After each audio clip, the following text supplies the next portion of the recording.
This is Jack Devil from Half Past Dead, and you're listening to The Loud Spot with Sebastian. Oh, no! Oh, boy! Ah, here it comes! The motherfucking Loud Spot! That's right, you're listening to the almighty Hot Zone! Doing the intro to the Loud Spot podcast! You're goddamn right! We're doing intros for podcasts now! And if you don't like it, you can suck the entire circumference of my... Wait, Tretzky with the squeals and the drops! P1E goes on till it pops! Cannonball, don't trust a cop! Johnny Spotswood just don't know when to stop! Yeah! And if you don't like it, you better take your ass up to the snooty box, cause this is the Loud Spot! Okay, see you later. What's up, everybody? Welcome to the Loud Spot. I'm your host, Sebastian Cosme, right out of Oklahoma City, hanging out with Jack Devil and Kai. What's up, guys? What's up, man? So Jack Devil is the guitar player for Half Past Dead. We had him on the podcast the other night, and Kai is kind of his right-hand man, and he sells merch and stuff like that for them. We're going to get right into it with the question. So, Jack, what is the most difficult time you've had at a concert? I think the listeners want to know, like, what's like the most difficult concert you've ever played? Well, the boys call it the show that shall not be named. It was the Catawba show called Loud Without Purpose. And it was my first show with them. It was just when I got hired by them, and we were so stoked for it. However, there's a lot of technical issues that weren't our fault. It was the stage manager's fault. Ear monitors weren't working. I couldn't hear the vocals or the bass. I couldn't even hear my guitar. And it was just a nightmare to begin with. So we just kept trying to put everything, all we had, into that show. And it was still hell, but we made it through. You just got to do what you can, you know?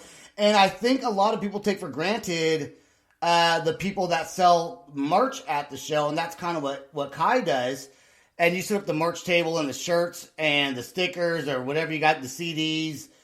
Is there any issues that when you're on that side of the band, like selling the merch, are there issues with that at all? Yeah, so there are a few issues.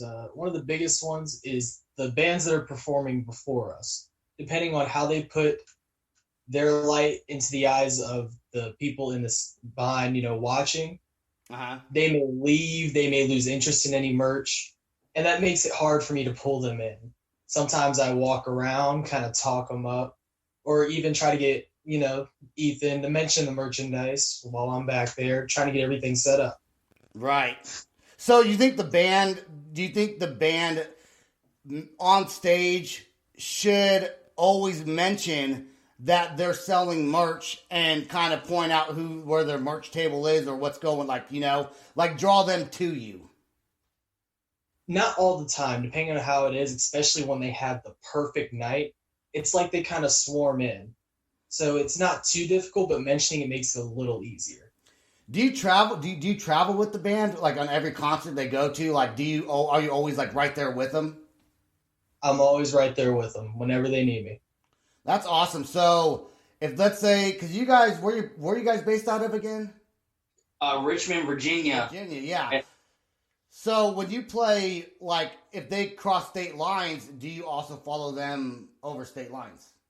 Yeah, I would follow them. I just take some time off of work.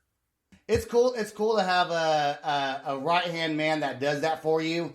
I can tell you guys have been friends for a long time just by the way you guys are sitting. You guys look like you belong together. Yeah, what, about 3.5, 4 years now? Yeah.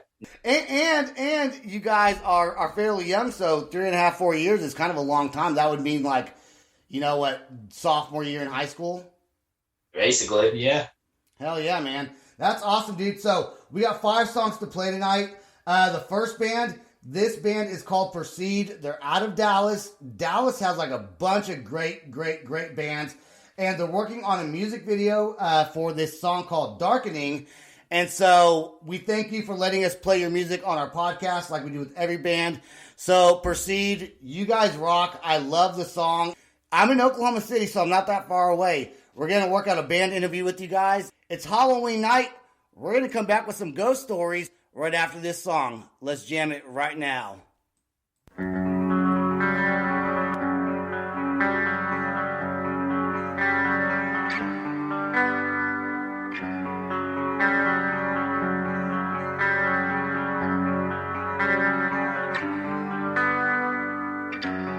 How do I hope to find my reason to stand,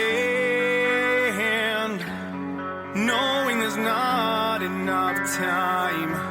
The lines in the sand, I'm falling apart, I'm losing my way. I can't end this misery, forced in the dark, I'm hiding away, trapped in the pouring rain.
All right, that was Perceived with Darkening. Great tune, guys. Man, okay. How is Halloween going for you two over there in Virginia? Well, it's quiet. I still haven't found any razor blades in my candy, so I'm still looking forward to that. Do people still put do people still check for razor blades in candy? Not that I know of, but I always look forward to it because it tells me someone likes me enough to take the time to put a razor in my food. I mean, you could put it in poison, you could do anything with it. But putting a razor blade, you gotta have very, very tedious hands to open the wrapper, put it in, make sure no one can see it, and then close it. And I'm like, oh, they do care. Dude, when I was a kid, I remember my mom going through every piece of candy to check for razor blades, and not one time was there ever anything weird in a piece of candy, but I could have sworn one of my friends growing up named Roland, I think they found like a needle in like their Tootsie Roll. Like, who the fuck does that? Like, why would you do that? Why would you do that? That's some Ted Bundy shit. I don't know. That is absolutely crazy. Hey, Kai, I want to go back to something that you mentioned while the song was playing when we were talking a little bit. We were talking about, when you sell merchandise, how important that is, because you're not just selling the music, you're selling the merch, because when someone has the t-shirt or like the album or a pin or a sticker, they actually want to go back and listen to that band again because now they have something of the band. So, that's so important and I love when a lot of bands, they'll send me like a shirt or something like that. And it's almost like I like them a little bit more just because I have something of theirs that reminds me of them. And so then I want to check out what they're doing. It just keeps their image stuck in their head, And sometimes they even talk about the band, get more people to come around. Absolutely, man. So your job is important. I want to touch base on that one last time before we moved on. I do want to ask Jack, though, about any stories that you've had in a graveyard. Well, I have a lot, but there's one that sticks to me the most and haunts me to this day. I grew up in a broken home, and there's a lot of times where my dad was always a drug addict and would lock us out of the house for like 5 to 6 hours. And we lived on an area where there was a church and a playground. Well, beside the church was a graveyard that we had to pass through. There were times where we would stay there and hang out, but the church people tell us to get off their property, just leave us alone, you sinners, yada, yada, yada, throw us crosses and crucifixes and Bibles and all that kind of stuff. We're like, okay. So we just started staring at the graveyard and just reading the names off. And that's how I got out of third grade. There was one name I read. It was Henry something. It just felt off to me at first. And then right when I said it out loud, church bells rang 3 times exactly and just stopped. Like the bells froze or something. I said, that was weird. And the wind started blowing. And my sister said, we need to get out of here. I don't feel comfortable right now.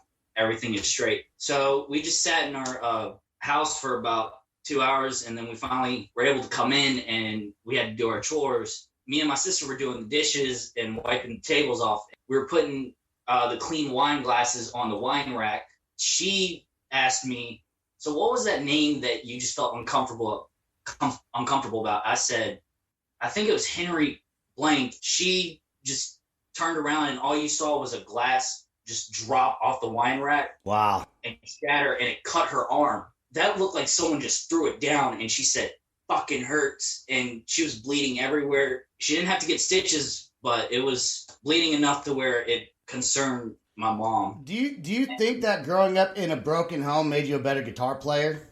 I got a lot of pent up aggression out of it, so yeah. Yeah, that's you hear a lot of that of people growing up, in rough situations and becoming like just focusing on their music, and that's why music is so passionate, man. But that graveyard story, dude, like that's fucking nuts.